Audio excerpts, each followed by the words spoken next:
I'm Cindy Aitken, and we're going to be talking about some public speaking skills.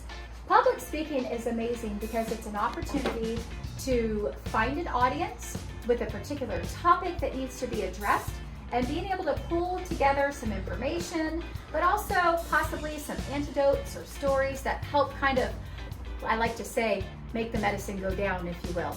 An example of this, one particular event I just came back from for public speaking, my husband and I talked to, it's called Virginia Leap, and we talked to law enforcement about ways you can stay well and ways and things you can do in your marriage to keep communication open, to keep fun there, and to kind of work through the hard stuff that comes with law enforcement or just any first responder job.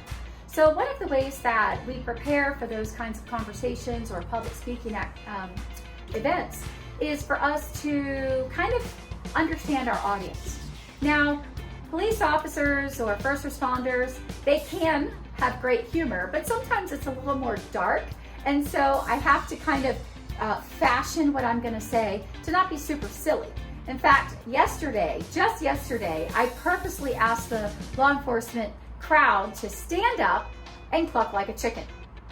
They looked at me like I had two heads. I knew they were gonna look at me like I had two heads. Now, if I asked a group of kindergartners to stand up and cluck like chickens, they would have been up and clucking like chickens and mooing like cows, right? But this group of serious folks, they were like, what is this lady asking us to do? But that was kind of the point that I was getting ready to make. The point I was trying to drive home is, it is important for us to have fun and be silly with our spouses. And so that was kind of an opener for me to then move into just ways that you can have fun and through communication or giving each other a grace card, whatever that looks like for that particular couple. So how do I prepare when I go to public speak? Because I also might speak for a group of teachers. Maybe it's a summer event where we're kind of getting geared back up into education, right? So the first thing I do, honestly, is I really just pause and kind of look at the crowd I'm gonna be speaking to. Are they gonna laugh more at corny, what they call the corny dad jokes, right? Or are they gonna laugh more or feel more moved by a sentimental story? So that's kind of how I start off, with getting a nice introduction that I feel and believe, just through experience or even through a bit of research, what is going to be most capturing for that particular crowd. Next, I love to keep it simple, sweetie, right? The KISS principle. Keep it simple, sweetie. I say that I talk to a crowd like I would talk to my teenage child.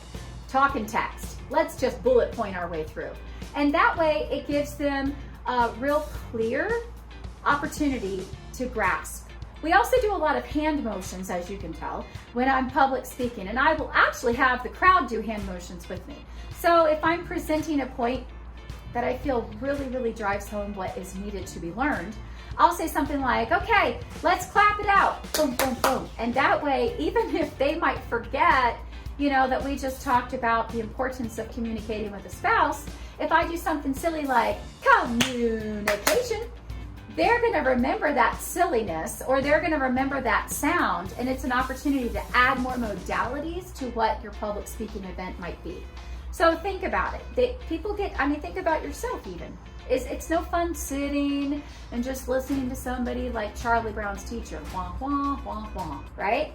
And so the more energetic you are, the more modalities you include, not just the hearing, but things they can see. If you have visuals, that is a great help. And actually, if you're able to have a handout, if that's necessary for your particular event, that's great too. Lastly, just have fun. Public speaking is a blast. I will tell you, there are times when I go to public speaking and I feel like I'm the only one having fun and the crowd's looking at me like I'm a crazy person. When that happens, because it will sometimes, do not be discouraged. Do not break out into a sweat and think, oh my gosh, I'm horrible and terrible. It really could just be, it's the end of the day. And it's one of those things that they're absorbing like a sponge, but they're not necessarily showing it on their faces. Keep being energetic. Your enthusiasm is truly contagious.